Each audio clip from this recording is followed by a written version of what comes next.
Hello, and I believe we're live. Welcome to my channel. I'm doing a pre-screen kind of live stream. I'm going to be on Bruce Sees All channel, a very large channel, 90, almost I think 90,000 subscribers. Bruce Sees All is my brother, and he wanted to invite me on. Um, no clue what we're going to talk about. We're just going to go with the flow for that live stream. Just going to let Bruce, lead the conversation and make it as natural as possible. Me and Bruce, we always have great conversations when we're on the phone. Nothing's planned, and we get in all sorts of cool topics. So I figure just, go with the flow, don't prepare anything, and see what happens. Same thing with OTW News, Out of This World News. Let's check him out. Give a shout out to Patrick. OTW News. OTW. So the live stream with Bruce Sees All will be at 8 p.m. Eastern time. So that'll be in 2 hours for me over here. Shout out to OTW News. We can press this. So I'm gonna say something quick.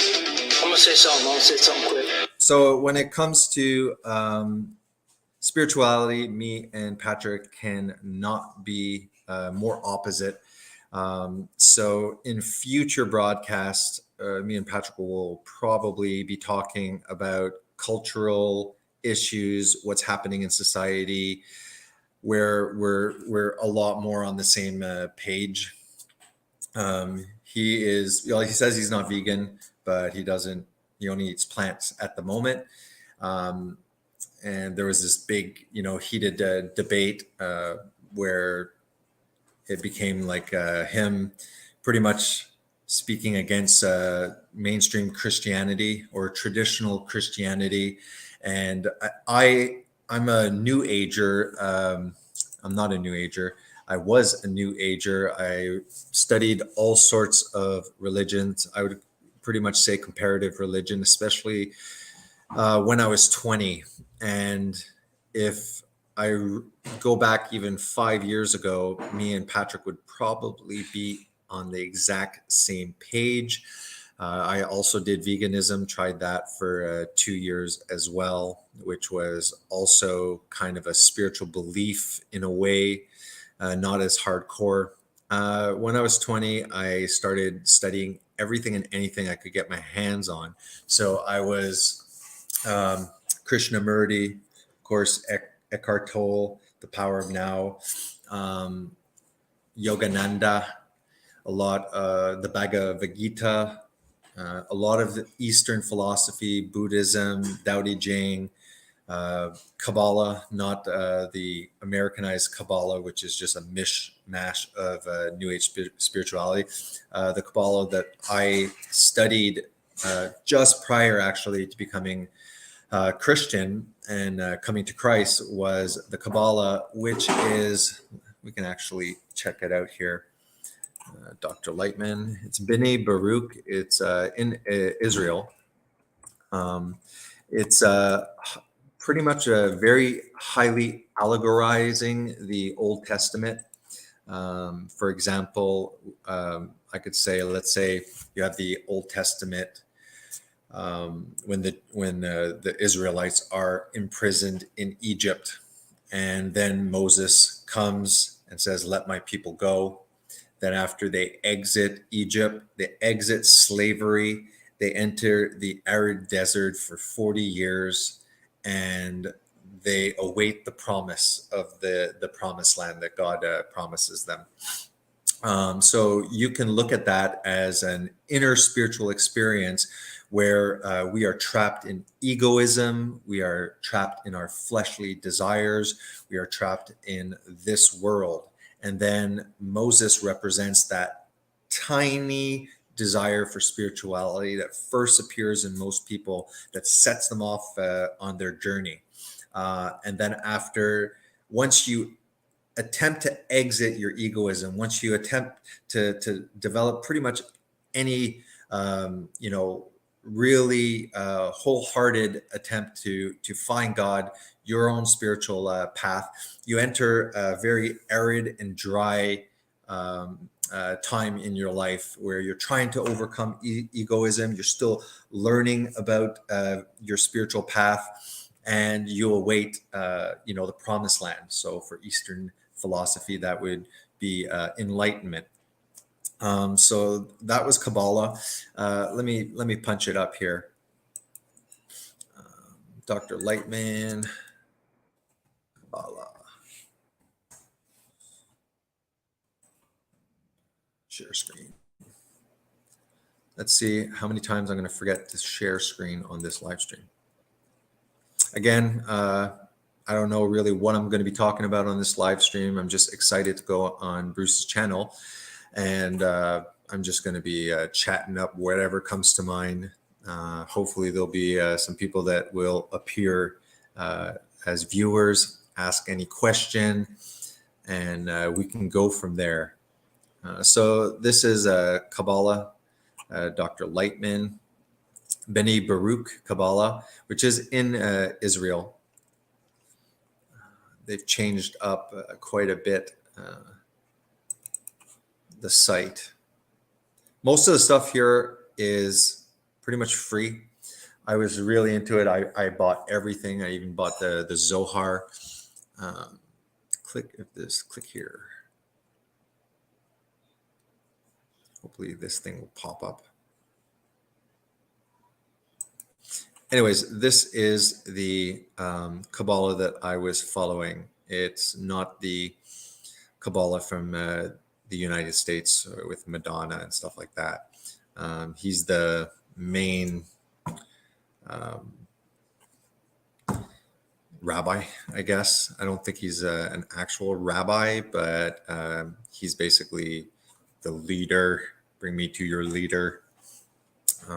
What Kabbalah offers the world. What does Kabbalah say about Jesus? Really interesting. Of course, I believe in the inspired scripture. I believe in the Word of God, the Tanakh, the Jewish scriptures, as well as the inspired writings of the gospel. So I wouldn't be a very good Christian if I send you into the world of Kabbalah. Just wanted to share, kind of my journey, where I came from.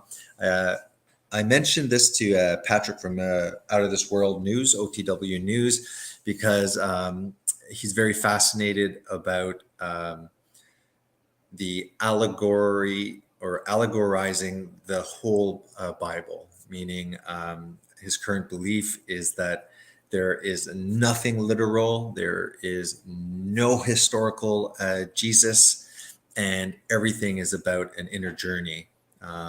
What I find with a New Age philosophy or New Age belief is that they tend to mishmash, especially Christian terms. So instead of just acknowledging, we're seeking enlightenment, this is an Eastern philosophy, they'll mishmash Christ consciousness on top of it, and why don't you just call it enlightenment?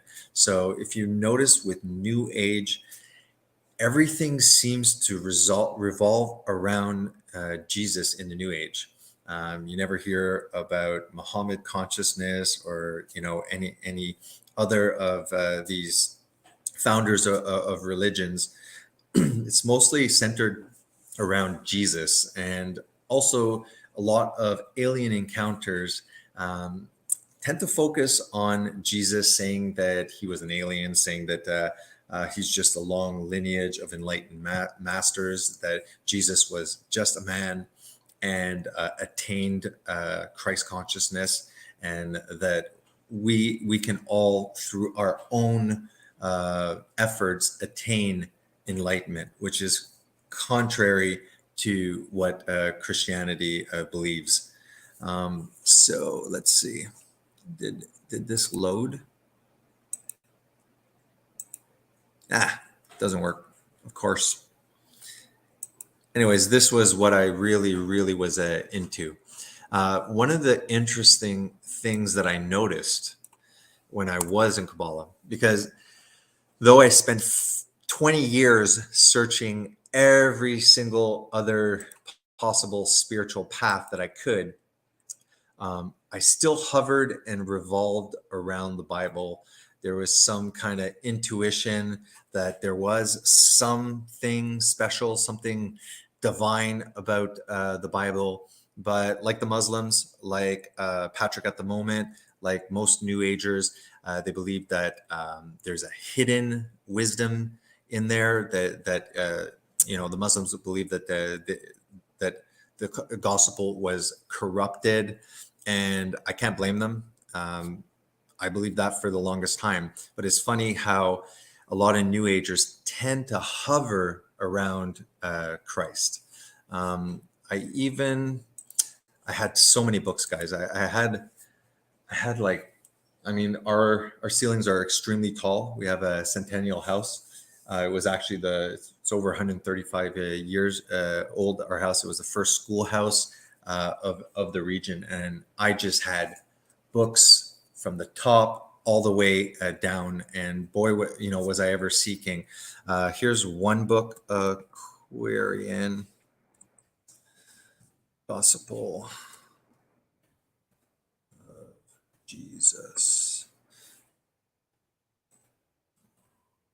I had this book here, among a lot of other books.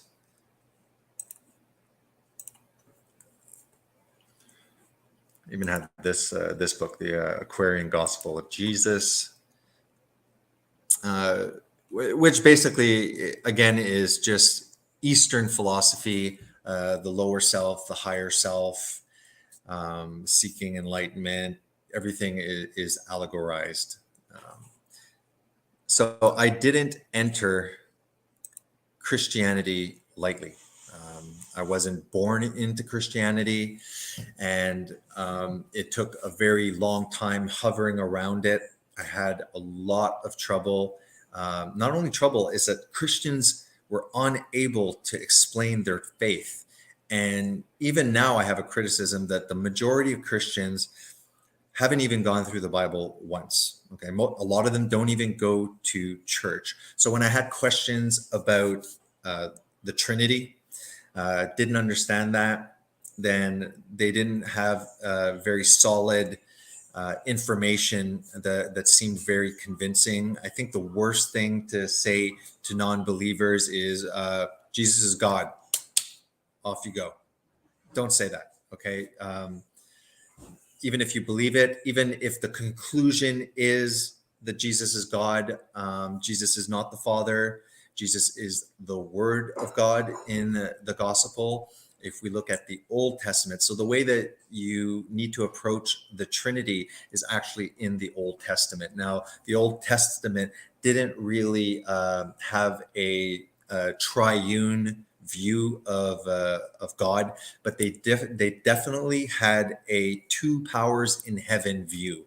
And this is documented by Seagal, the two powers in heaven, who is a Jew, and he thinks that this view is heretical, but he's a historian, and he acknowledges that the Judaism and the Israelites struggled with certain passages within their own scriptures that seem to present Yahweh, this invisible Yahweh that no one can see, or else they would die. And there was a visible Yahweh. And this is the aspect that often communicated with Abraham, the patriarchs, the prophets, and they're strict monotheists. But what really convinced me about this triune nature of the one God was especially Michael Heiser. So I'm going to check this out, pop that up. I've also done my own, just before I'll do plugs for my channel before I go show the other channel. So if you go over here, the Trinity explained. It's a PowerPoint presentation that I made. So maybe go see this. I think that it gives a fair explanation that is supported actually a lot in the Old Testament. See, this is the first time that I forgot to share screen. Welcome to my channel.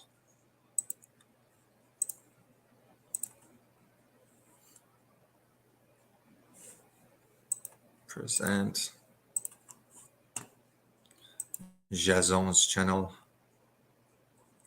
Just a minute. The browser can't access your screen. Try capturing a different screen to see if this continues. Damn you. Please work. It doesn't want to work. Damn it. There is a comment. Hi, Jason brother. To my moon man, the stats. I wonder if you're from Bruce Sees All. Bruce, I've noticed that he must have shamelessly plugged me in because I've already had a couple of people visiting my channel saying Bruce sent me. Man, I hope this share screen does not continue because this would seriously suck. I popped up full of stuff. I hate just musing and talking about random stuff just like that. So I guess you are part of my brother's cult. It says browser can't access your screen. Why? Maybe I'm popping up too many things. Like I said, just really excited to go on Bruce's channel for the first time. So my wife's not home, so I said, you know what, I'm just gonna like pop up the moon cult. Yep.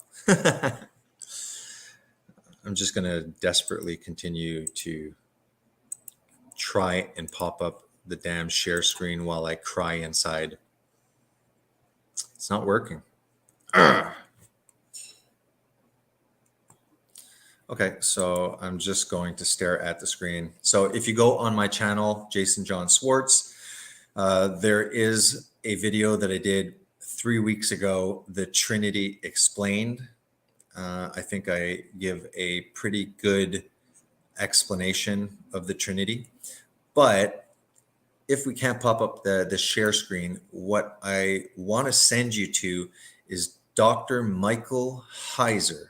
I've mentioned him a couple of times on my channel already. So it's Michael Heiser, Heiser. First one that I highly suggest that you check out is Michael Heiser, The Jewish Trinity. And it is only once the foreshadowing, the hidden triune aspect of God was shown to me in the Old Testament that I was able to really, approach the Trinity without thinking that this was pagan. Because to be honest, when I first became Christian, I was probably more along the line of Unitarian. And again, Christians did not explain it. So if you are a Christian and you're trying to evangelize, just don't go up to people and start quoting the New Testament because they don't see it as an authoritative book, right? Jehovah's Witnesses used to come and visit me and they used to be flopping open, their book. And I'm like, okay, like, what do I care what's in there? I don't recognize that as the word of God. But it's a little bit more convincing, especially if you're trying to evangelize to Jewish friends. And I think that it's also much more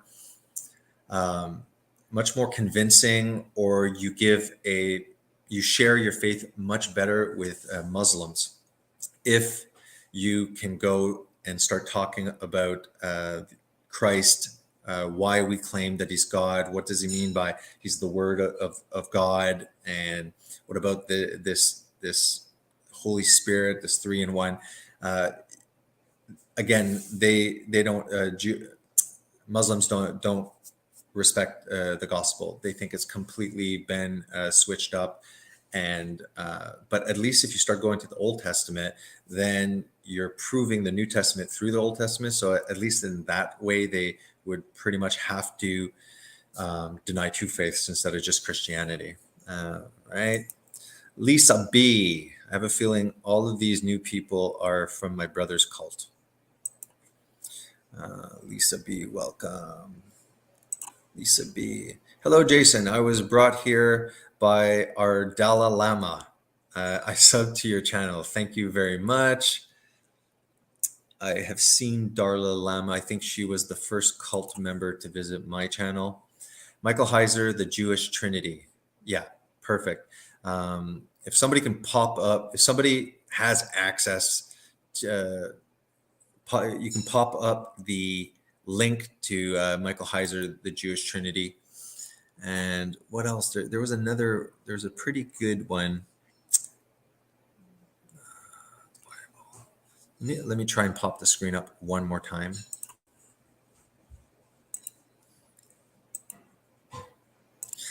So the one thing, once I'm on Bruce's channel, I think with the platform that he's using, okay, I think it's working. Now that I completely erased all the screens that I wanted to show you, I'm not complaining. Bruce, with his platform, I don't think that it's like Zoom where the host can share the screen. I'm not, all of my videos, even the older videos that I had, I might be full of crap on things, but at least I'm popping up where I'm getting the crap if I'm wrong. So this channel initially, when it first started a little over 4 years ago, was when I, this is a nicotine replacement. If you're wondering why I keep on spraying, it's not that I have halitosis. When I first started, it was called Fast Keto Prime. I had started the ketogenic diet and applied intermittent fasting, and I lost a little over 40 pounds. I felt great. My mood improved. I had a lot of health benefits. In fact, I have some early pictures where I compare, and I might be delusional, but I literally looked 10 years younger than what I looked like before starting. Sometimes any one of my videos, go check them out. Yeah, the first few videos, it's actually quite awkward when you start live streaming, just staring at a screen. I'm just trying to see the start of these videos. As fast. Because I used to pop up at the start with these videos before and after pictures. So I'm just going to zoom through. I'll know if it's 30. Nope. Again, I don't really have a topic here. I'm just, I know definitely some of these rumblings about, this one's really good. Fasting and ketosis for Alzheimer's. If you have any loved ones, this might be a before and after picture. If you have any loved ones that suffer from dementia or Alzheimer's, check out this video, and then after go to Google Scholar and start researching ketosis through a ketogenic diet and how ketone levels can help improve cognition for Alzheimer's, and also fasting. If you're doing prolonged fasting through the catabolic process called autophagy, during prolonged fast, your body will be looking for energy and will go after living things and proteins. So I'm not going to go too much into detail. I could do another live stream specifically on this. Hopefully you might see a before and after picture here.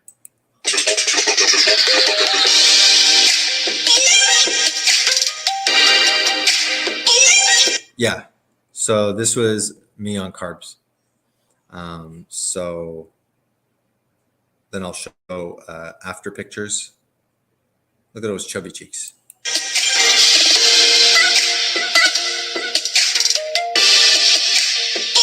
So a lot of people that have a lot of excess weight, I didn't even really go to the gym. A lot of heavier people actually have quite a decent amount of muscle mass under that. And when you do the ketogenic diet or the carnivore diet, which is a ketogenic diet, just minus all the plant stuff, the body composition really also changes without even adding exercise. First of all, you're losing a lot of fat. So a lot of people look cut or shredded just by lowering their fat percentage. And also, if you're eating what your body's made of, which is primarily fat, protein, and cholesterol, because glucose is strictly an energy source. So as you're upping your protein and your cholesterol and your fat, this is the building blocks of your body. So your actual body composition will improve. So I had such dramatic changes when I started the ketogenic diet, that I made this channel because it really changed my life, and I wanted to share and hopefully help some people. In fact, even to this day, I actually, if somebody contacts me, most of the time I'll coach them for free because I'm that passionate about it.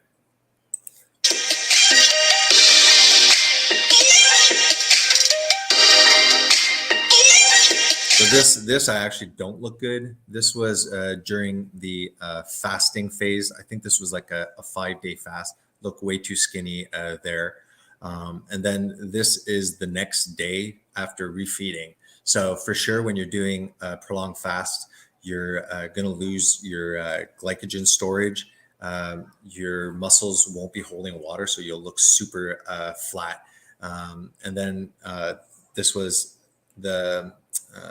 it was 4 days post fast. So you usually fill yourself out pretty good, but this doesn't look very good. Looks way too skinny.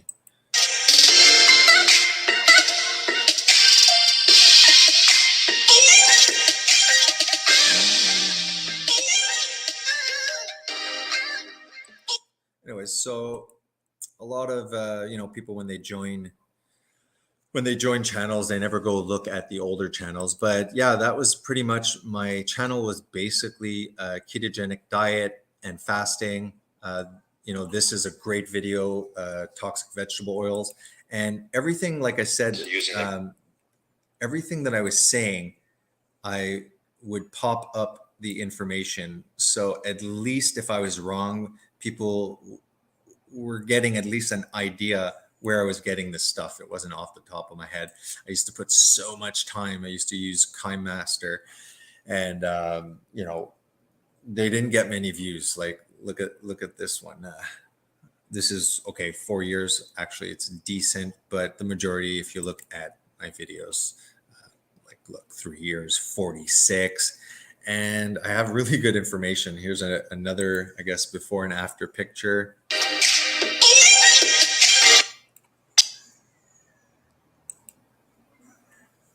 So I definitely, not that I was vain, but it was a diet channel. So obviously I had to show before and after pictures to show that it literally worked.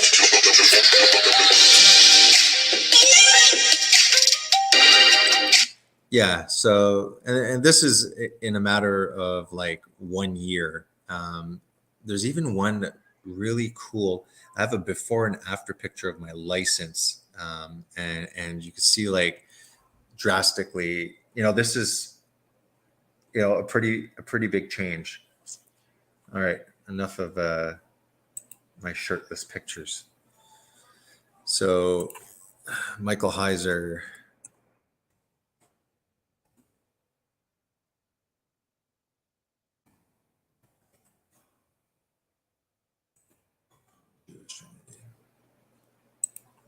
This one's the best one though. Jewish Trinity, because everything's in the Old Testament.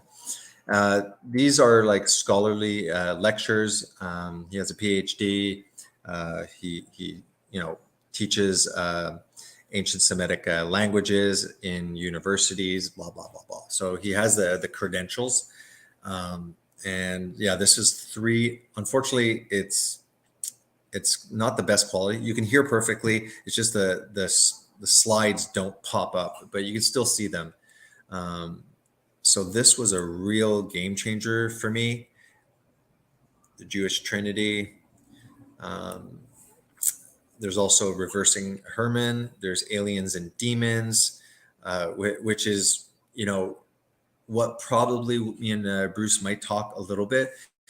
one of the things that I'd like to bring to Bruce's channel that is, somewhat at least related to the topic, not just going off on Christianity here on an astronomy channel, is to give a Christian lens of what aliens can be, instead of making the claim that they're possibly interplanetary, intergalactic, extraterrestrial. Possibly they could be interdimensional. And that's what me and Bruce will talk about a little bit, and then just go from there. Let's post some of the comments here. Honoring your mama, Lusa B, is so awesome. I hope you enjoyed the market and hugged her for me. I think they're having conversations together. Jason, I was vegan for a bit and it ruined my health. It made me deadly anemic. Now all I do is eat meat and I feel great. Same here. I call it like keto carnivore. So the whole premise behind, and there is science to back this up, is that all of the nutrients, all the macronutrients, the protein, cholesterol, fat, the vitamins, especially the fat soluble vitamins, are all included in animal food. And that a lot of the plant nutrients are in a form that is not readily and easily digestible. So, for example, when you're eating iron from animal sources, what you're getting is heme iron. And when you're eating iron from spinach and things like that, you're getting non-heme iron, and that is poorly absorbed. When you're eating animal food, you're getting vitamin A, a fat-soluble vitamin in the form of retinol. And when you're avoiding animal food, then you're getting beta carotene, which is a precursor. And beta carotene is converted anywhere from, or is the body can use it 5% to at best 65%. Also, the alpha linoleic acid. If you're strictly vegan, then you're going to get your essential omega-3s through chia seeds and things like that. Except this is converted into the active form EPA and DHA that you just naturally get in meat. Good quality milk that's not like skimmed and pasteurized. It's about like 3.8 for EPA or DHA. I might be mixing them up. So 3.8 for one of them, and the other one it's like close to 5%. So what's happening is that a whole food plant-based diet is very ironic because it's whole food, but you need to supplement. Everyone knows about B12. But there's a lot more deficiencies that can occur: zinc, iodine, you name it. So me and Patrick, when we did our first live stream, I was inviting Patrick from OTW News on my first live stream, acknowledging that I'm a Christian, and he wanted to talk about syncretism. So I didn't know what it was, and I didn't look it up because I just wanted what I want to do. I want to offer on this channel, even though I'm Christian, I want to offer open views. I can clearly state, look, this person wants to present this view. I'm a Christian, but I acknowledge that probably not even the majority of my viewers are Christian. So I just don't want to be belting out Christian content and just limiting it to that. I want to continue, doing things that debunk veganism. I still have to do a lot of videos on nutritional and physical degeneration, which is a book by Weston A. Price that I can show you at least the cover. Nutrition.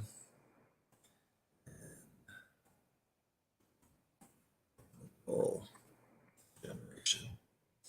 They might even have this on PDF. As you can see, I have nothing really planned here. I'm just jumping from aliens to veganism to whatever. Some of my live streams are planned, and some of them I'm just talking randomly. So over here, you can see this book, Nutrition, Physical Degeneration. Maybe we can find what they must have, basically just like the back of the book that you could read. I wish I had it on me right now, but I lent it to a friend that keeps on eating beans and he thinks it's healthy.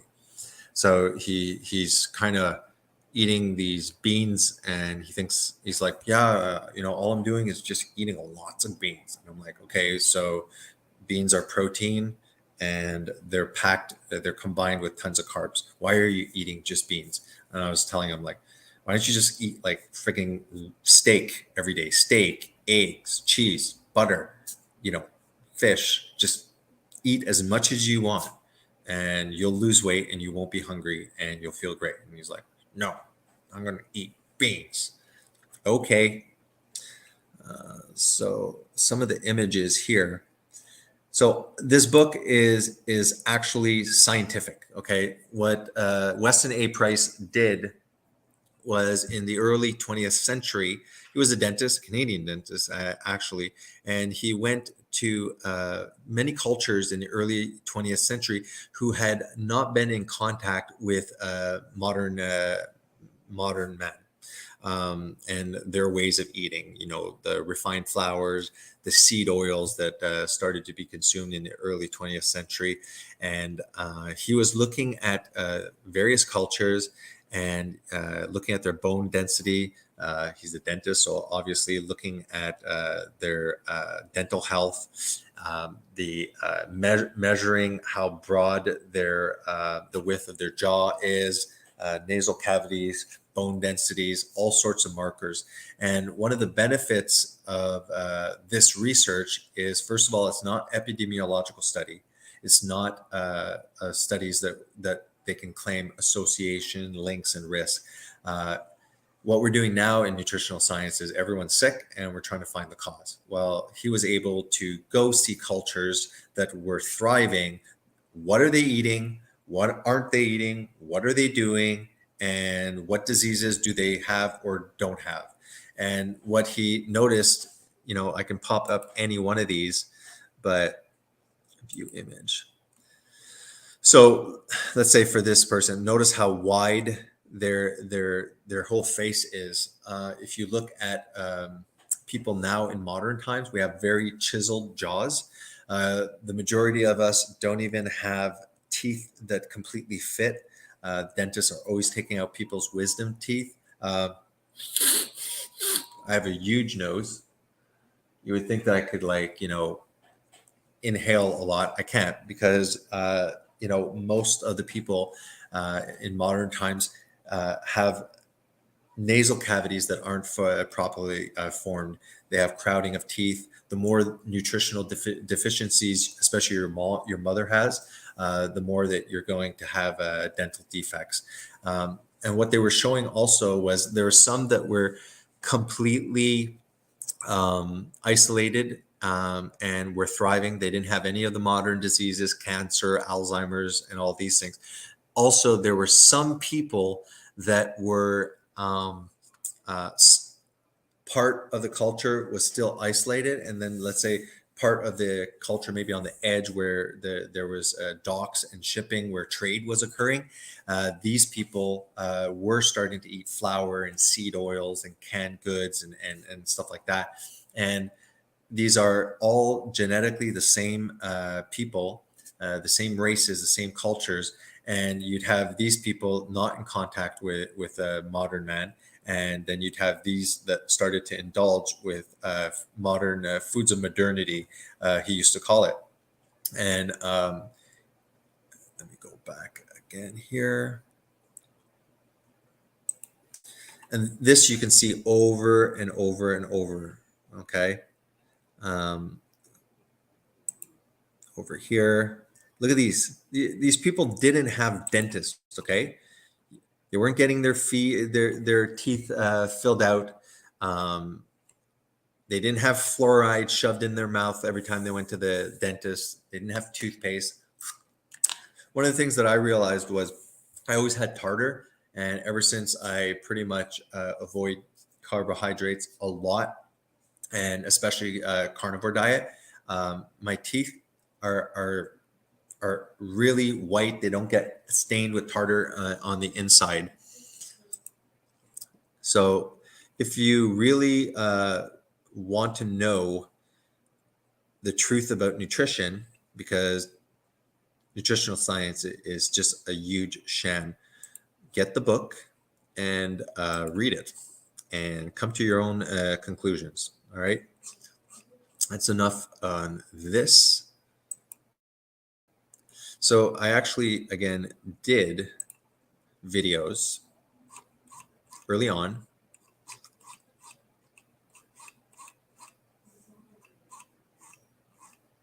All right. So this is how ketosis can help people with dementia and Alzheimer's. This one deals with epilepsy, how it can help epilepsy. Here, Alzheimer's, there's studies. You just write into Google Scholar and then write ketosis, ketogenic diet, Alzheimer's. You can go on the Epilepsy Foundation that they use a ketogenic diet. They use ketone levels to help control seizure activity and rates. Doesn't always create complete remissions, but it significantly helps many, many people. Where is, if you're buying into the idea that eating animal food is not spiritual, I suggest that you highly look at this. Vegans obviously claim that it's very unethical to eat animals, and I make the simple claim that, you know what, if we were able to get every single nutrient necessary to thrive as a human being, it would be unethical to kill animals. But the unfortunate truth is there's stuff in animal food that is not in plant food. And if you go completely vegan, there is a timeline before some people faster than others that you eventually start paying the price for it. And especially depending on your gut health, especially genetics. Like I said, some people can convert beta carotene into an active form of vitamin A, but some can only do it 5%, others can do 65. So if you're the poor sap that got convinced to go vegan, then you will be getting sick. So in this video over here, we're not going to listen to it, but everything in these earlier videos all have information popped up. So I'm not, everything that I was saying, because, I was like, okay, I'm just some sap on YouTube. I got to at least be popping up what I'm saying to give some validity to my claims. Here, while all essential minerals can be found in both plants and animal foods, there is a stark difference in absorption of these micronutrients. Animal-based nutrients have a higher bioavailability, as well as less hindrance from anti-nutrients that come prepackaged with plant-based food. So think of it this way: plants, okay, they don't have teeth and they don't have shoes and feet that they can run away from you. All living organisms have some form of defense mechanism. Now, if we kind of like pop this green is good, okay, plant-based green idea that green is awesome, go touch poison ivy. Go eat all these colorful berries around your neighborhood. Okay, see how fast you'll be in the emergency room on dialysis and probably dead within 3 days.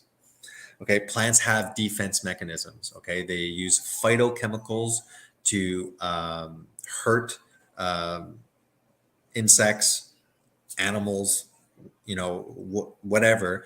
They have defense mechanisms. There's some animals that, like ruminant animals, that can eat a whole variety of plants that would possibly kill us. Well, they have digestive tracts and whole digestive system that is completely different with different enzymes, different abilities. Oh, yeah. Yeah, see, vitamin A is a fat soluble vitamin that is stored in the liver. There's two types of vitamin A, preformed vitamin A found in animal products, and provitamin A is found in a plant-based foods such as fruits, I'm gonna hide that, and vegetables. The most common type of provitamin is beta carotene.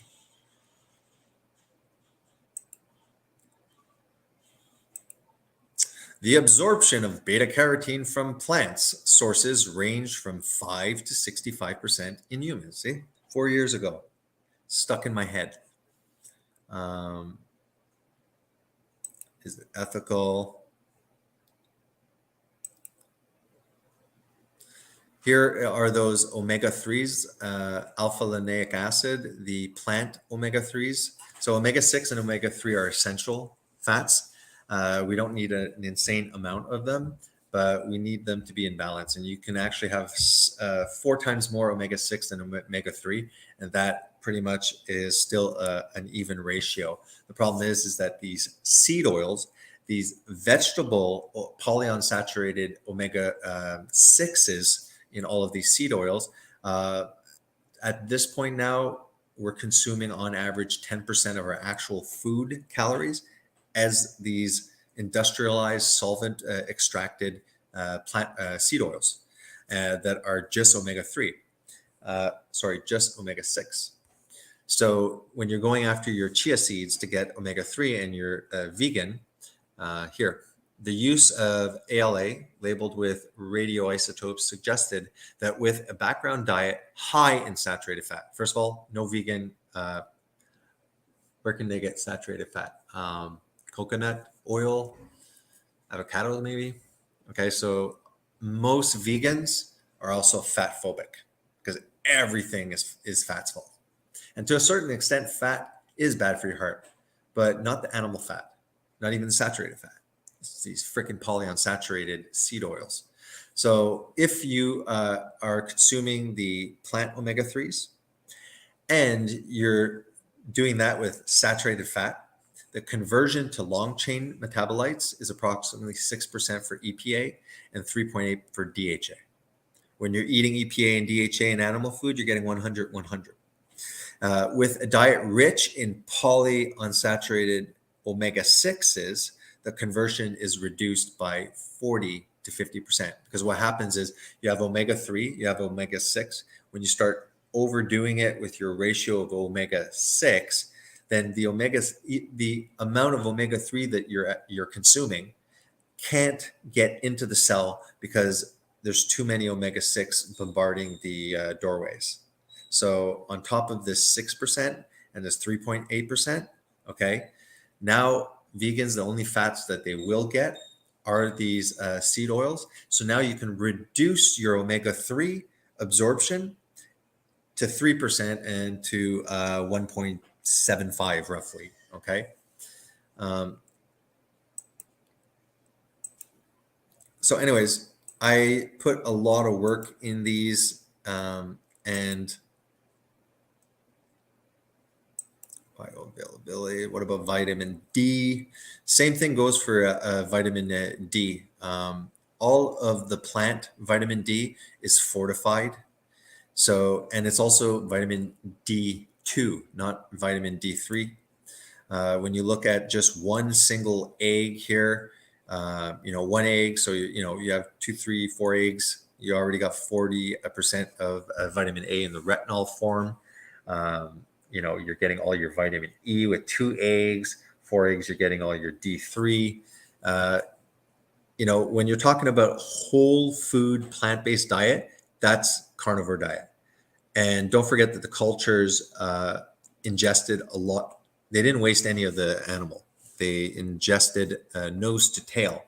So if you look at the nutritional content within organ meats, which I can't stomach, I guess you have to be raised on that to be able to stomach most of that, then the amount of micronutrients, vitamin C included, is uncomparable to fruits and vegetables. It is insanely, it puts fruits and vegetables completely to shame.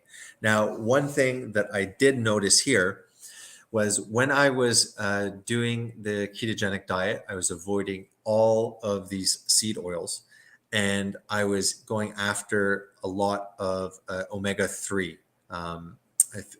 especially cod liver in a can. And one thing that I did notice was I was in the sun all summer and I was not burning. I was not getting sunburns. And I thought that was like really weird.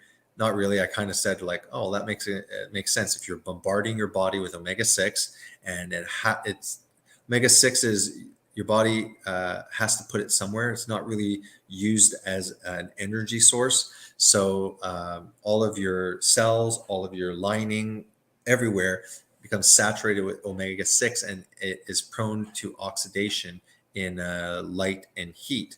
So this is why the majority of people, Caucasians, burn like lobsters.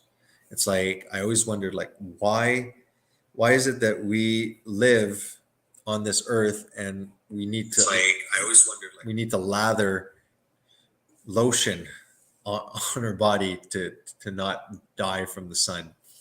Then I started looking up in forums, ketogenic carnivore forums, and anecdotally, lots of people were experiencing the same thing. This shows how much we're being lied to. Yeah, so on the downside, there's evidence from animal studies showing that omega-6 seed oils, vegetable oils, make the skin more susceptible to UV damage.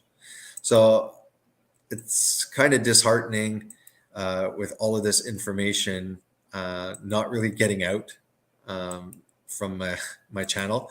But hopefully with the live streams, I can kind of do shameless plugs and maybe people can start watching it, or I can rewatch, let's say, this and stop and we can comment about it.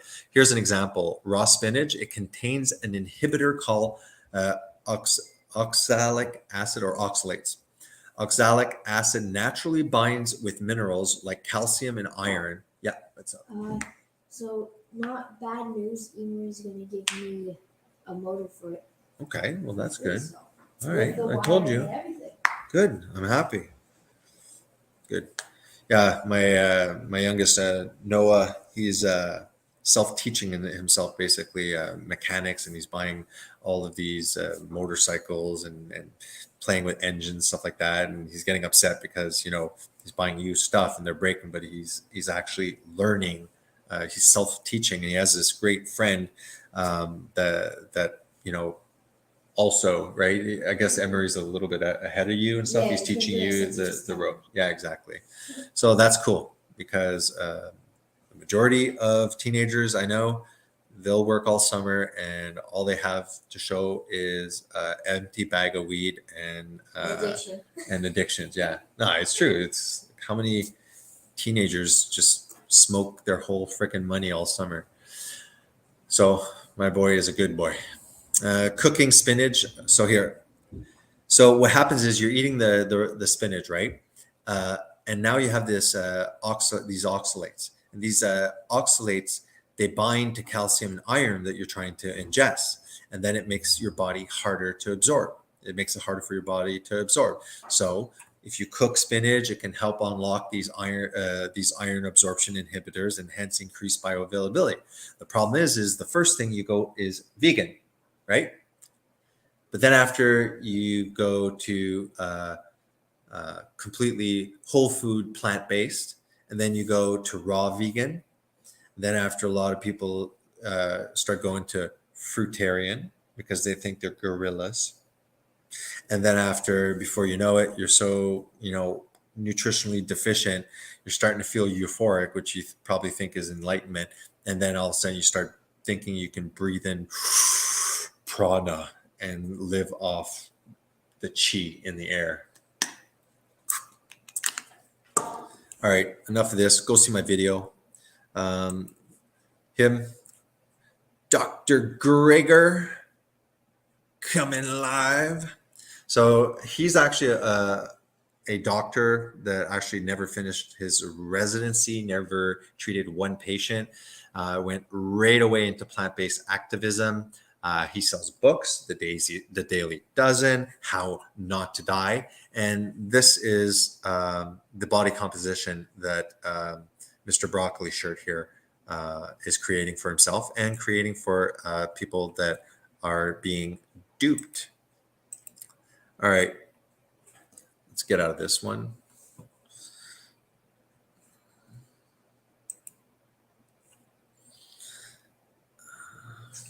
So this is my issue with my friend Patrick.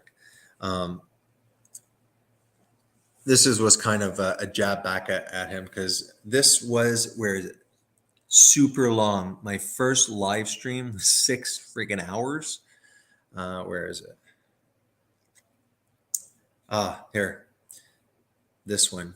206 views, which is awesome for me. 6 hours on this. Bruce, my brother, actually pops up. Patrick was there. This was supposed to be him discussing synchronism, and then it became like this big bashing of Christianity, which then made me have to do a 4.5 hour reply, and then another 1.5 hour reply, and then I didn't appear too triggered in the video, but I definitely got my revenge and got my point across too. This is a good one, a live stream, how to approach the concept of the Trinity. That's why I was looking in my videos. I was like, I'm sure I did 2 recently on the Trinity. This one's really good, I think, or at least I think it's good. So feel free to watch it and say that I'm delusional and it sucks, but I think it's pretty good. Then after, what else? This one here, the fire that consumes. Does the Bible teach eternal conscious torment? This one is a PowerPoint presentation. I worked quite hard on this one. So it's, again, all a PowerPoint presentation. So I've come to believe in what is called conditional immortality. And I think that it is the most scripturally supported. And it is the concept that we are not innately immortal. Plato, the New Testament 2,000 years ago was happening right in the middle of Plato and Greek philosophy and Greek thought. Paul goes and preaches to Greek people. Plato believed that the soul was immortal. Okay. And that kind of, the Greeks, as they started converting into Christianity, what would basically happen is they just came with the lens that the soul was immortal, and it kind of just infiltrated itself into the church. This is a biblical study of all the passages where conditional immortality is quite simple. Okay, we all have this life. God has given us this life, but the next life, the eternal life, comes with conditions, primarily accepting Christ as your Lord and Savior. We know the whole spiel there. Again, I'm not some enlightened person that knows how to find truths that other people don't believe. I will always give credit where credit is due. And Edward Fudge, fire that consumes. This is where I learned it from. 1 hour. So if you're really curious, because this was a major criticism for me. First of all, the Trinity, Christians didn't explain it to me well. I didn't buy it. That pushed me away from Christianity. This whole, if you don't believe in Jesus, you're going to burn in hell for eternity.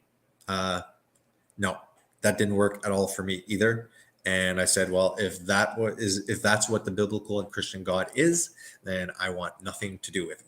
So this is a biblical and historical study of hell. Then if you find this this presentation on conditional immortality, then you can also go to Rethinking Hell. Thinking Hell podcasts. Another word for conditional immortality is annihilationism. There are early church fathers within their writings that believed in conditional immortality, believed that the soul is not immortal, that there are conditions to immortality. And if you look at my presentation, I go through every single Bible passage right from the start. The penalty of sin is death. We hear the destruction of the wicked in the Old Testament, perish, destroy. They're all words meaning to die. Here's Chris Date. Again, amazing content, only 5,000 subscribers. So if you're if you've had trouble, if you're Christian and you've just pushed aside this whole hell issue, like I did, I was assuming that, yeah, like, of course, 2,000 years of Christianity, like it must be true. That's must be what the Bible says. The Bible is hard in a certain number of ways. First of all, it's hard because if you're a Christian that just gravitates around the New Testament, then you have no support for your beliefs. So you have to know the Old Testament. But the Old Testament can be very difficult and very dry. Deuteronomy, the book, the law, and stuff like that. But if you actually do lectures with reputable people, obviously on YouTube, you can get all sorts of stuff. So you have to be a seeker, even if you're a Christian. You have to watch volumes and volumes of different people saying the same thing. You have to go yourself, and you got to weed out the falsities and stuff like that. But you're way ahead of the game if you check out Edward Fudge, The Fire That Consumes, and then obviously my video. And if you want Michael Heiser, excellent, very trustworthy. He's another one that is great.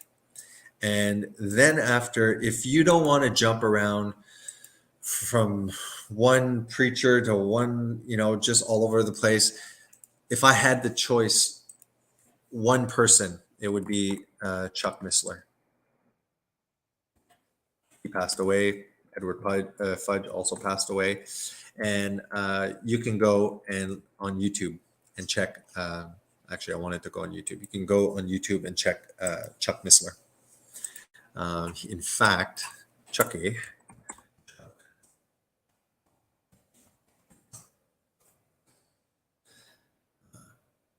All right.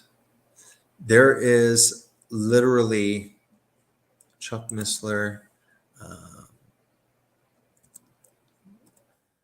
It's like whole Bible. I mean, this guy will, look, Chuck Missler, Bible studies from Genesis to Revelation. So this is what I usually do. I'll go through this lecture once a year. Then I'll go see Michael Heiser, The Jewish Trinity. I check that every 6 months. Then after, and you just keep on, going back to these things, because when you go into the Bible, especially like the book of the prophets, okay, there are some books, okay, some prophets. So the books, there's various prophets. The problem is that some stuff has happened in Israel's history. Some things are to come. So if you're just reading through the Old Testament and you're just like, did this happen yet? Like, what is this? So it takes a lot of time. Think of it this way, okay? We'll go to college, for 3 years. We'll get a PhD. We could be there in education and universities for 10 years, for a decade, just to get a career. But if you do believe in God, some people aren't even willing to put like 6 hours per week or even 6 hours per month. So you're going to get what you put into it, So I I just would bombard myself with lecture after lecture so that then when I did go and read the book, I had some context, you know. There's also something I really, really enjoy is Mike Winger does a good presentation. Mike Winger.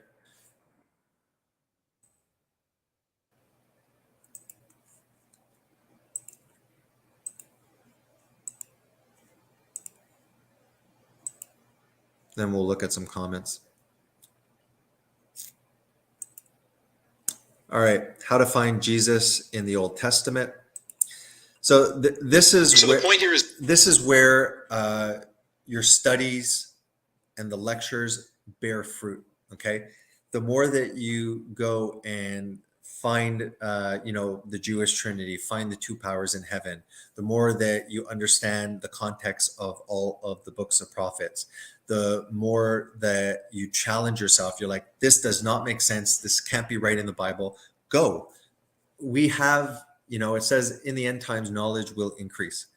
There's tons of garbage out there, but there's tons of gold, and you just need some discernment, and you can get the answers that you're seeking. So there's also how to find Jesus in the Old Testament, because Christ says the whole Old Testament testifies about me. Well, it's hard to, it's like, where, like some of the messianic prophecies. No, there's so much more. There's something called typology. And there's types of Christ, there's foreshadowings of Christ. So yeah, you have like 300 messianic prophecies in the Old Testament. You can go study those. Perfect. Then after, you make sure you have a solid grasp, okay, on the Trinity. Most Christians will be like, it's a mystery, it's God, he's complex,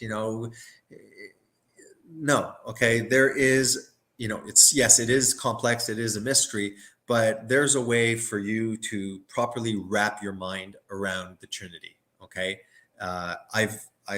and primarily, if you have to go to one source, like I said, it's Michael Heiser. All right, let me check out. I think I saw Patrick from Out of This World also. All right, 6 people, cool.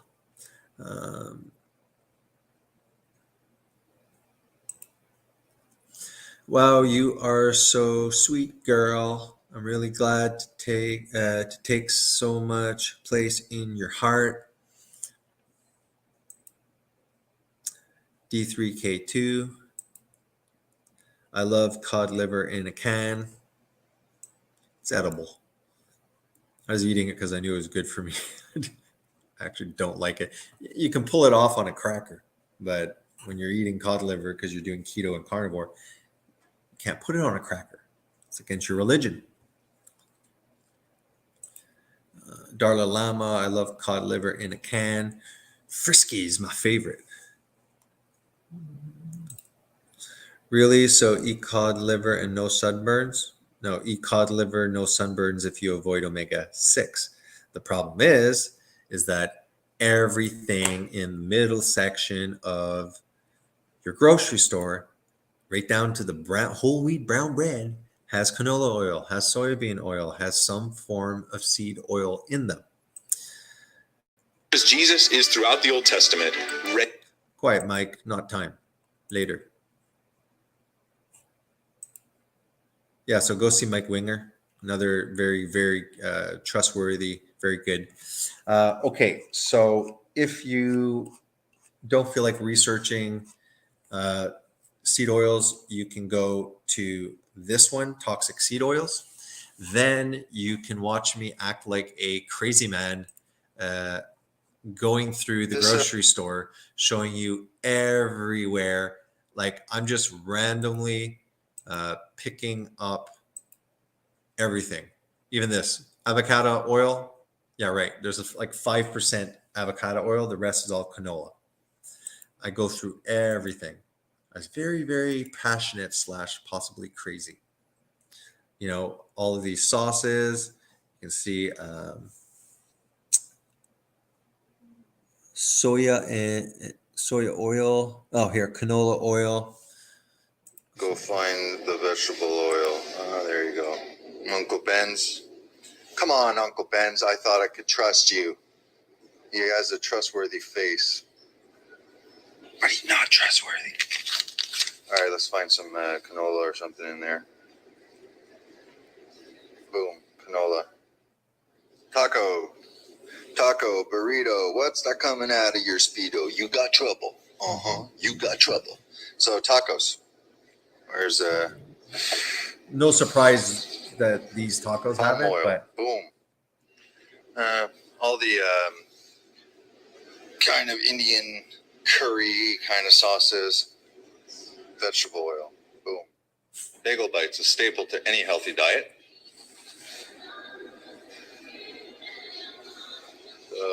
We got down here. Oh, you got the soybean oil there. So basically, All right. all ego my ego because it's vegetable oil in it. Something with olive oil that's not tainted by vegetable oils. Like this one. It's pure extra virgin olive oil. Maybe I'll buy that. Vegetable oil. So water, boom. vinegar, vegetable oil, canola oil, soybean oil. Wow, why don't they put those delicious things on the cover? Boom. It's shake and bake, and our health make you sick. Canola oil. Right after contains celery, canola oil. Boom. Boom. It's amazing I didn't get kicked out of the grocery store because I have to admit, I kind of look a little crazy. So this is the issue. Everything in the middle aisle of the grocery store, from the brown bread to the healthy Triscuits, all of those things, it's full of seed oils, and that's how the population ends up getting 10% of their calories from industrialized seed oils. If you go through the first one, toxic seed oil, I go through the literature showing exactly what they do. They take fields and fields, of soybean. Okay, they throw it into these industrialized vats. They heat it, they pressurize it, they put industrial solvents, hexane, in there that extracts the resin out of there, because you can't squeeze oil out of a soybean. You can't. So what you got to do is, just like people that try and make hash oil, like weed nuggets have oil. Are you going to cold press that? No. People put solvents in there, and they extract it with the solvent, then evaporate the solvent, and then they have the good stuff, right? So it's the same thing. Seeds, vat, pressure, heat, sucks out the resin. The stuff does not look like olive oil. So now they have to do more chemical processes of refinement, deodorizing it to make it look exactly like olive oil. And what this unfortunate aspect of this whole story is that even if you're trying, even if you know this, you're like, me, just olive oil. Okay, but the problem is that companies are so corrupt now that they label it as vegetable oils, and there have been studies done where they took all sorts of different companies, respected companies, high quality, and they're tainted with canola oil. Why not? Companies just want to make a big buck, and it's 3 times more expensive. Olive oil is 3 times more expensive. So if you can still sell olive oil that's tainted, 10% canola in there, maybe, even more, then why not? You make more profit, right? I mean, obviously, you just saw in the video, they're marketing, Hellmann's mayonnaise with extra virgin olive oil, and you look in the back, and it's like 5%, and the rest is canola, but they're allowed to label it to make you think that you're taking a healthier option. All right. Let's go see some more of these. All right, amazing. Yeah. Well, look, I mean, it doesn't mean you're invincible. Don't do it on purpose to try and, you know, put some seed oil on there, lather yourself up, and just go, bask in your invincibility. But it will increase wherever you are. Like, if you're a redhead, chances are you're going to burn. Okay. But still, you become a lot more resistant compared to what you were before. Okay. Yeah. Noah was really upset because he keeps on like buying these used engines and motors. Yesterday, he bought like a little dirt bike. I think it's 110 cc's. And well, we live in Canada. It was really cool. Like while we were outside, the guy, it took him half an hour to try and start the damn thing. And he's saying, "Well, it's because it's cold. These things aren't made." And I was kind of like looking at Noah. I was like, "Dude, like, what's the hurry? What's the hurry of buying this motorcycle that you can't use in the winter? Why don't you just come in the spring? And if he still has it, then buy it." But I can understand. He's like me. I have to watch out. I'm very impulsive. So he has that aspect. He's very impulsive. So when he wants it now. That's understandable. But I told him, I said, do not get angry like you usually do when, you try it and then it doesn't work. And then I came home, poor kid, and he was just kind of plopped on the living room chair. I didn't even realize that he was there. And he had like this work, like a garage workman suit on, kind of like what Friday the 13th Jason there, Voorhees wears. So yeah, he's just there, and I was like, is he dead? He's just kind of like just peering out into the void. I was like, "Are you okay?" And then he was really upset. And I said, "Dude, like," I said, "I told you this." I said, "I don't know anything about engines. I'm an idiot."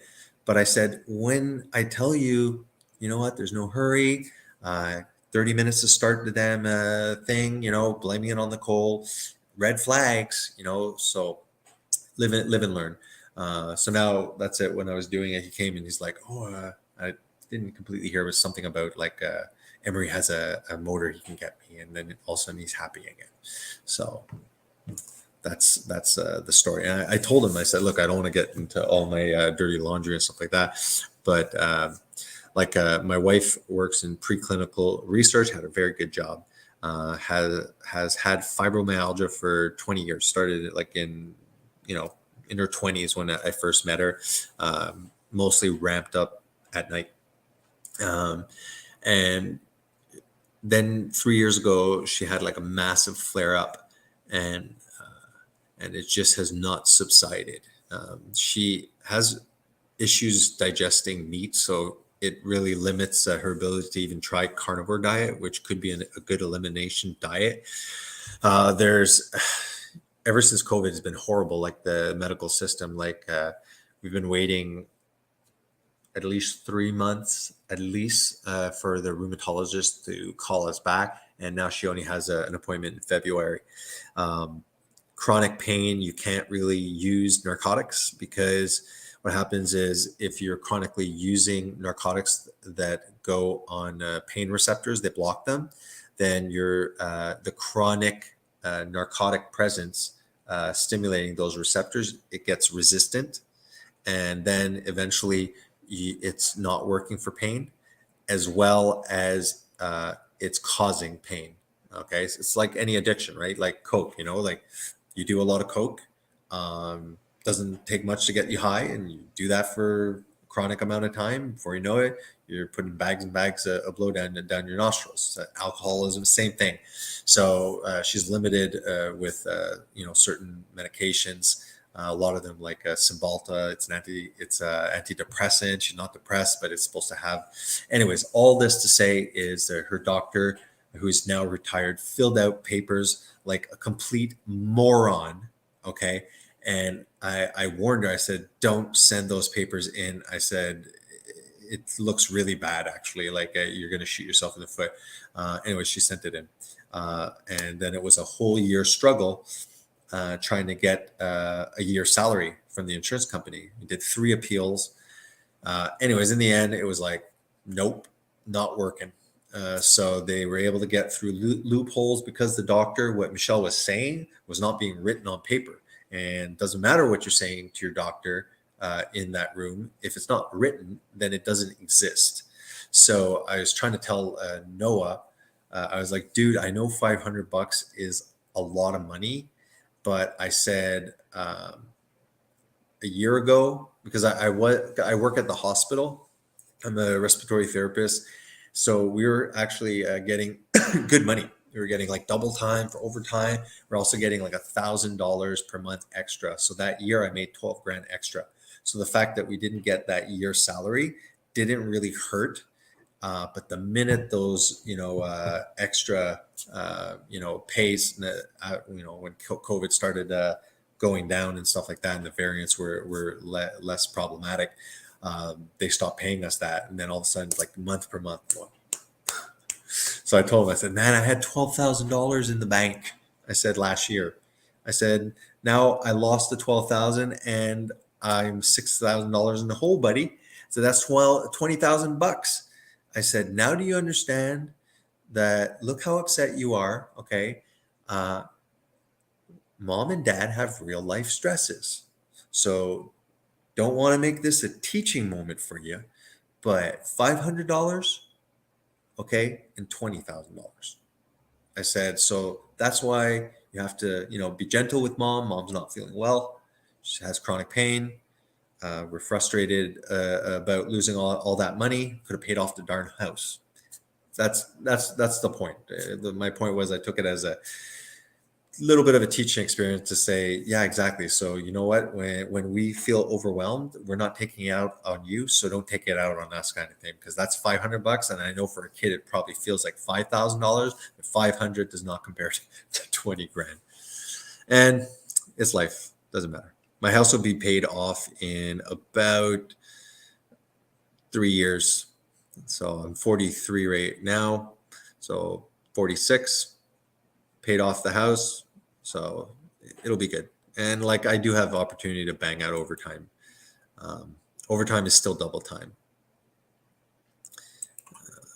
All right. Okay. Where's Pat? I saw Pat somewhere here. Smart. Yeah, he is smart. OMG, detoxing from oxalate nearly killed me. Sicker than a dog. I guess I need to eat better. Well, it's quite simple. Avoid everything that's in a package. If you want to eat plants, go ahead and eat plants.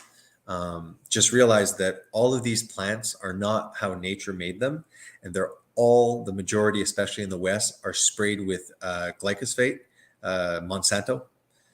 So everything you're eating there is all sprayed with pesticides and stuff like that. What we are planning on doing is just over here, just down the road in the summer. I see the cows. They're grazing. They're chilled out. They seem pretty happy. They're grass fed. There's areas here where you can, like one cow for a whole family will feed you well over a year. If that's too expensive, then you can 3 people go directly to a farmer, buy the cow. They usually slaughter. They do all the cuts. And that's basically the best way. Animal livestock quality varies between countries and stuff like that. So I know in Canada, a lot of our beef also comes from Alberta. Those are really flat grasslands. So a lot of the process is the last maybe couple of months before slaughter, they do feed them grain, which is unnatural. It's not part of their diet. And then from there, that it fattens them up, just like carbs fatten us up. So I will have on my YouTube channel soon enough, Garland Farms, JD, who is a regenerative farmer. So let me pop this up here. Present.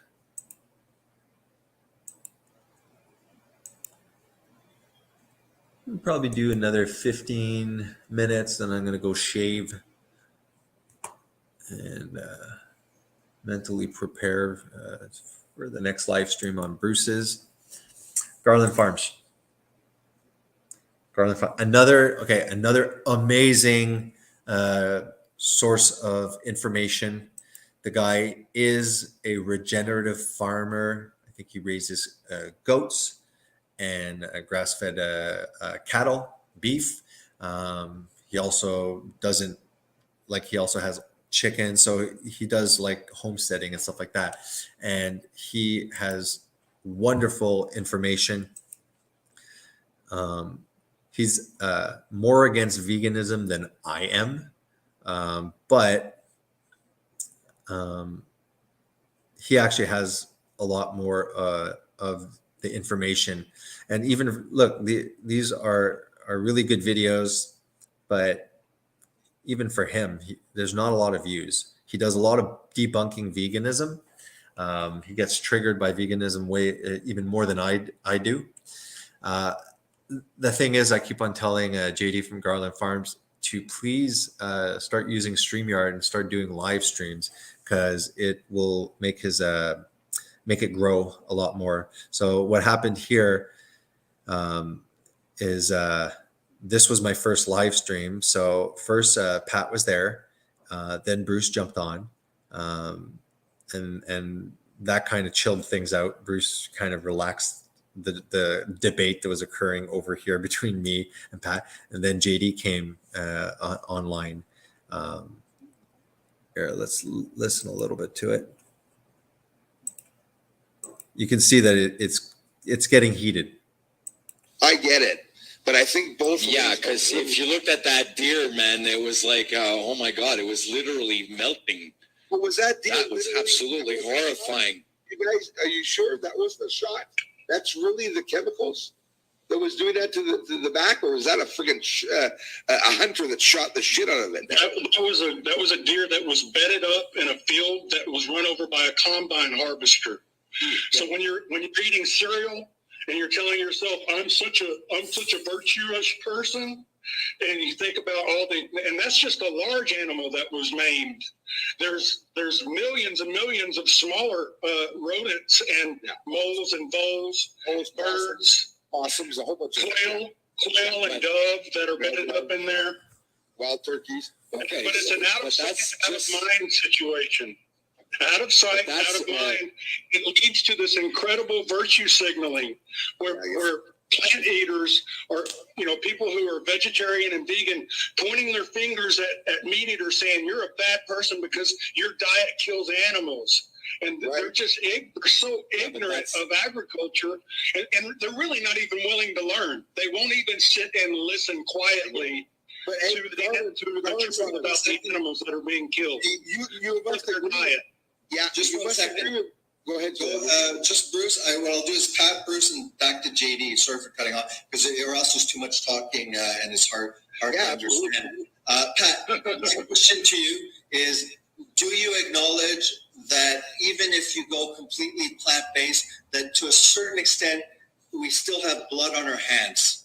Do you acknowledge that, or after seeing the whole, issue, what JD's been saying about, the harvesting, shooting, and stuff like that, do you acknowledge that to a certain extent, even plant-based agriculture, everyone still has blood on their hands? They won't. I'm gonna say two things, okay? I'm with your first point, I'm going to agree. I do agree that no one's hands are clean in the story. Okay. But my second point is going to be that if anybody wants to stop personally, like you were kind of like attacking the vegans and all right, I forgot your name and I can't. JD, you should put the names back on so I can. All right, so. You're kind of like attacking them. I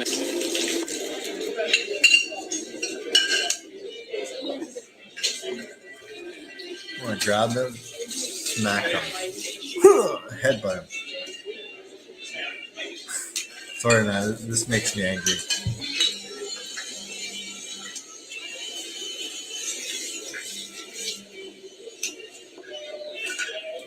these people, they probably haven't worked an honest job. They're probably still living in mommy and daddy's basement. Like JD said, totally ignorant of what if we were outside of society, not having all these trucks shipping fruits and vegetables all year round to us. If we were stuck in the wild, believe me, we would not be trying to plant lettuce and tomatoes in the wild. We would be going after any kind of animal. Look at Naked and Afraid.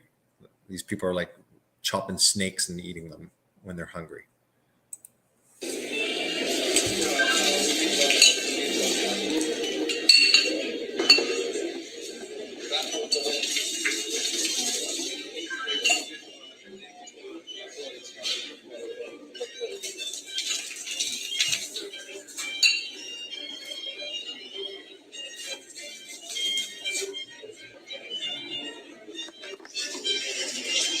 Even felt attacked by that because Okay, was my I personal issue. pointing out? But I don't know. But wait, let me finish. What I was trying to say is, in other words, if I'm not eating meat, it's because I want to get closer to God. So it has nothing to do with like everything that you guys talk about, like the farmers shooting. With killing other animals, I get I it. have no idea. Okay. Yeah, I understand. I didn't even know about it before you spoke about it. But in other words, I think it's just a personal choice, and that no one should impose their personal beliefs on others. So my personal belief is that I will never, ever. Like fair enough, right? So JD and me were Christians, and I remember when I wasn't a Christian, I thought it was quite arrogant for Christianity to say like Christ is the only way to get to the Father. Now, what Pat believes, and this isn't something that he's invented his head, is Eastern beliefs that eating animals, you are eating the karma, you are eating death basically. Now, if you actually look at the cycle of life, you'll see that animals eat animals, humans eat animals, animals would eat us, certain kind of animals if they could. So everything's eating everything else, and the soil isn't just dead dirt. Okay, the soil, topsoil, is a living matrix of various microbiotas, bacteria, fungi. It's just a complex living matrix. That's what soil is when it's basically alive. But what does soil need to eat? Pee, poo, dead plants, dead animals, dead humans back in the day. So the soil itself is omnivorous, you could say. Now, if the Eastern philosophy is that if I slaughter that animal and I'm eating death, and that's unspiritual, okay? It screws up my chakras, right? The problem is that, okay, but your plants are grown on death. So if you think that slaughtering an animal, because unfortunately our body in this world right now, in this dimension, requires animal food, it just can't survive on only plants. The only reason that we can even think about veganism at the moment is that the majority of our food is fortified and there's supplementation. Go and see any, must have supplements for vegans. It's like you can pull it off now. And I'd say you can't even pull it off because the dropout rate for veganism is extremely low. And the ones that get to 7, 8, 9, 10 years, I question if they're actually honest or if they're having a lot of cheat time. But the concept of eating an animal, that's death. Well, your plants are grown on pee and poo and death too. It's like everything in this fallen world, from a Christian perspective, everything in this fallen world, because man fell when they were cast out of the Garden of Eden, as well as all of the world. That's why you had, it says now plants will have thorns and thistles. You didn't have predator and prey animals in the garden. We fed off, the tree of life. We were fruitarians, but we didn't have this same abode. We were in the Garden of Eden. Okay. There was a fall that occurred. If you go to the end of the book, Revelation, in the new heaven and new earth, it's paradise, Eden restored. Again, no predator, no prey, no need to feed on death to survive. But the middle section that we're currently in, humans are supposed to suffer emotionally and say, it saddens me that I have to kill this animal to survive, because it's a constant reminder that this was not God's plan, and that our disobedience due to free will brought death into existence. That's why the complete opposite is seen in the Old Testament, where the Jews are slaughtering innocent, unblemished lambs for the sins of the people. It's God smacking it over and over into the Israelites' mind that you guys sinned and you brought death into the world, and now the innocent suffer for your sin. And then after, also the unblemished lamb also is a foreshadowing of Christ, who is the Lamb of God that takes away the sins of the world. Man, I could go on and on. It's amazing. There's still 4 people here.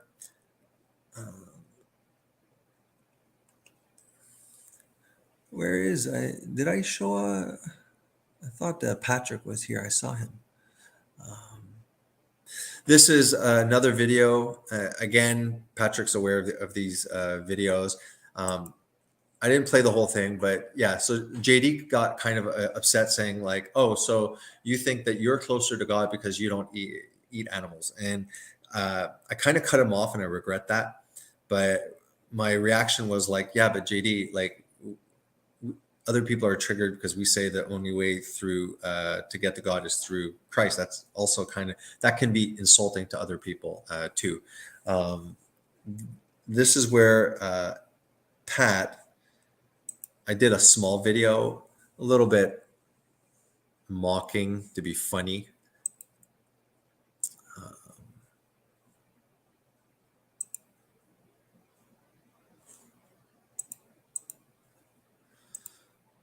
This is the one you could go see Jesus holding almond milk. I'll just show the start. Again, all in good fun. Me, like I said, me and Patrick from OTW News, complete opposite when it comes to diet and religion. But I'm sure the future live streams that we're going to do will be great, because all of the societal crap that's happening, the social degeneration and culture and stuff, we're all on the same page. Like World Economic Forum, all of these globalist agendas. Me and Pat are on the same page. Said.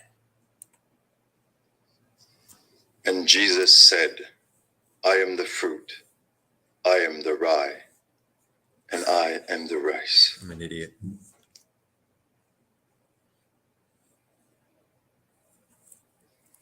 And the people say, Amen.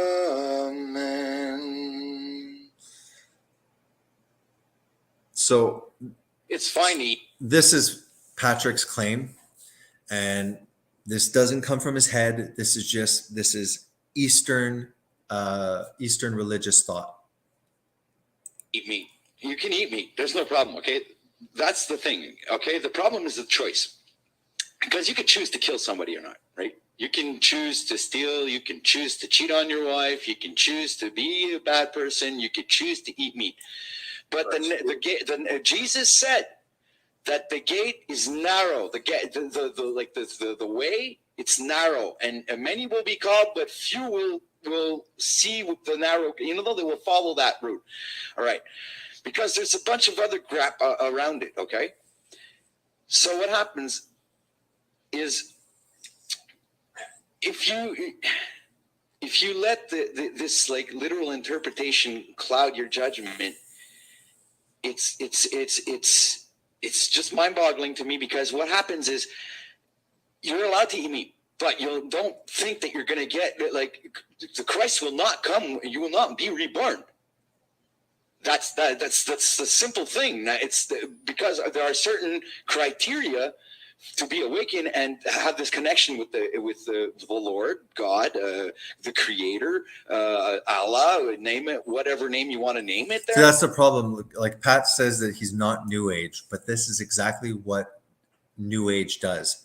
It mishmashes all full of terms, and he's like, you won't be reborn. Christ consciousness. So he's not talking about a historical Messiah that came and died for the sins of the world, that fulfilled prophecies, that the Word of God entered creation, okay, and accomplished what man could not do for themselves. He's also saying that there's nothing literal in the Bible, but then claiming that Jesus is vegan. So is he historical, or is it just Christ consciousness? Then after, you can tell that he doesn't really care the difference between Allah, Buddha. So he's just, especially when you compare Islam to Christianity, they're completely opposites. They each have a Jesus, and the Jesuses are completely opposite. So Islam can't be compatible. I'm not saying we can't be compatible in society and coexist peacefully, but the doctrines, you can't put them together. They're diametrically opposite.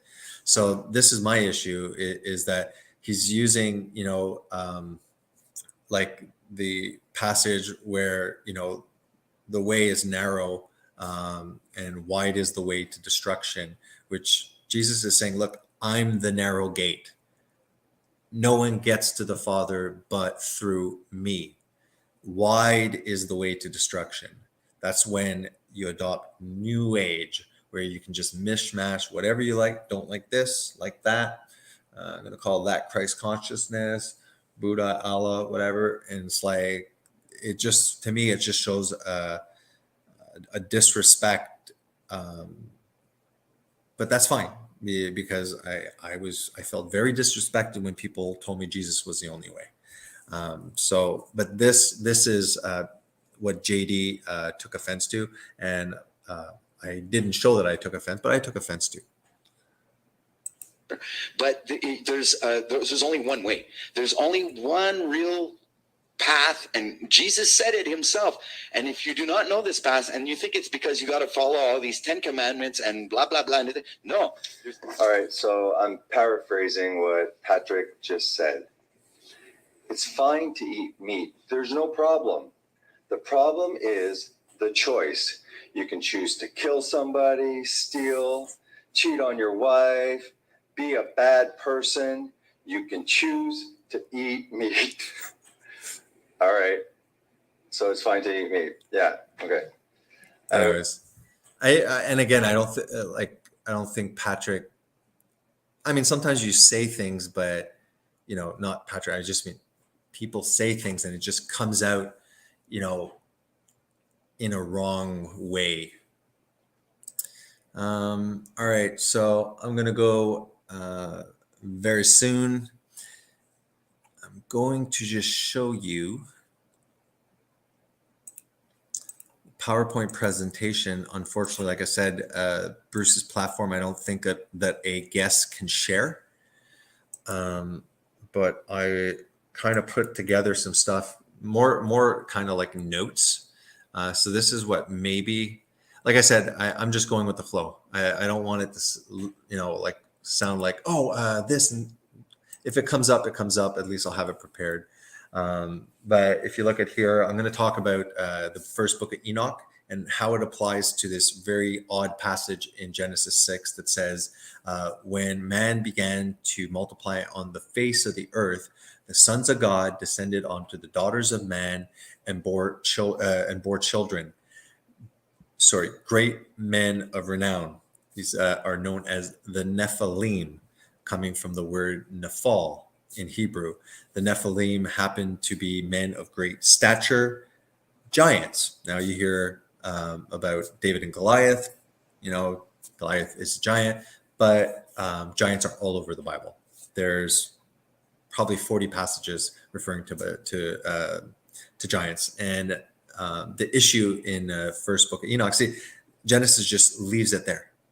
It also says there were giants in the earth in those days, and then also after the flood. So what the first book of Enoch does is that it explains why the flood needed to occur. What basically happened is the sons of God, angels in heaven, descended, because if you look in the Bible, angels, when they descend, they look like men. They just look human. You can't tell. So they descended, they created abominations. They left their habitation. They came in embodied flesh, mated with women. These created Nephilim, which are, hey, Bible's crazier than you think.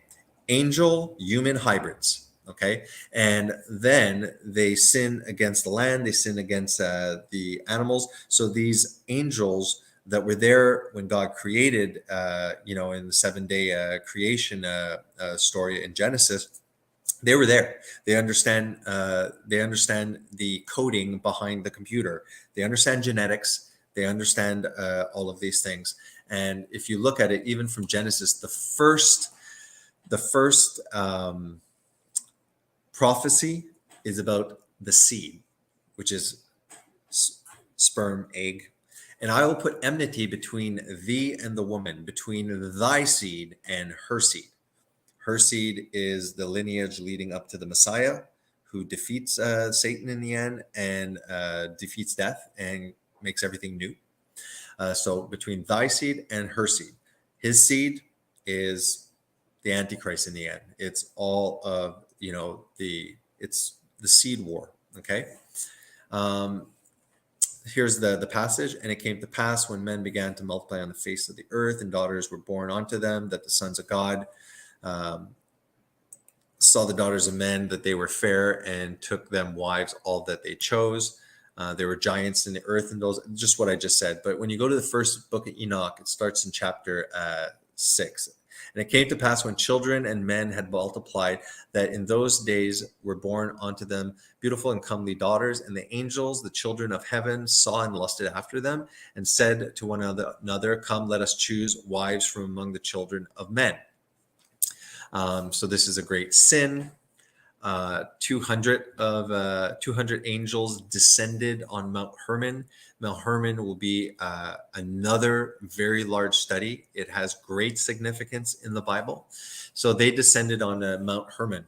And so in chapter 7 of the first book of Enoch, it says, and all the others together with them took unto themselves wives, and each chose for himself one, and they began to go in onto them and defile themselves with them.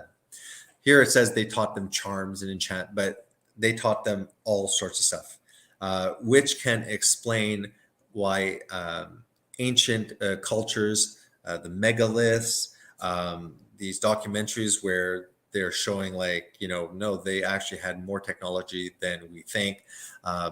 So what the angels did, on top of making these Nephilim abominations, they also corrupted humanity with all sorts of actual true hidden knowledge, but that humanity should not have known, and it just corrupted them. So what ends up happening is that God then has to flood the world, okay, to start over. Or else there would be, so it's like a gene war. It's genetic warfare. That's what the underlying theme of the Bible is to a great extent. Now here, this is chapter 10 of Enoch. It says that, Noah, right? We all know about Noah.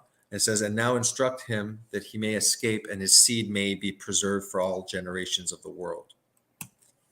The thing is, when you look, these are the generations of Noah.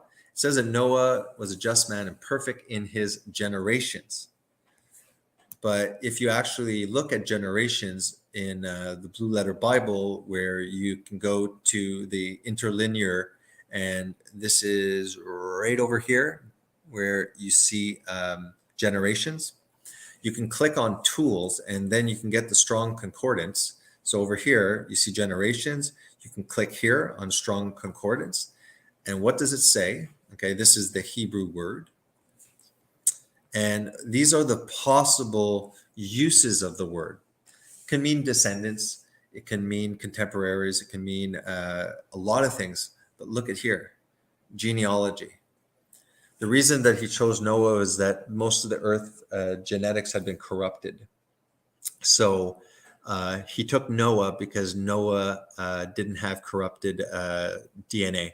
So he was perfect in his genealogies. And then after, if you continue into the Old Testament, why God takes Abraham and creates a nation, his nation, and then they go defeat these tribes in the Promised Land. Well, interesting enough, these tribes are actually descendants of the Nephilim. So again, the whole storyline is a genetic battle between Satan and the promised Messiah that goes through Abraham, that goes through Isaac, that goes Jacob and David and all of that lineage. So it's all about genetics. And an important passage that's quite scary is that and I'll leave you on with that, and this will be a presentation that I'll do on my live stream when I finish it. The scary part of this is that Jesus makes a prophecy. He says,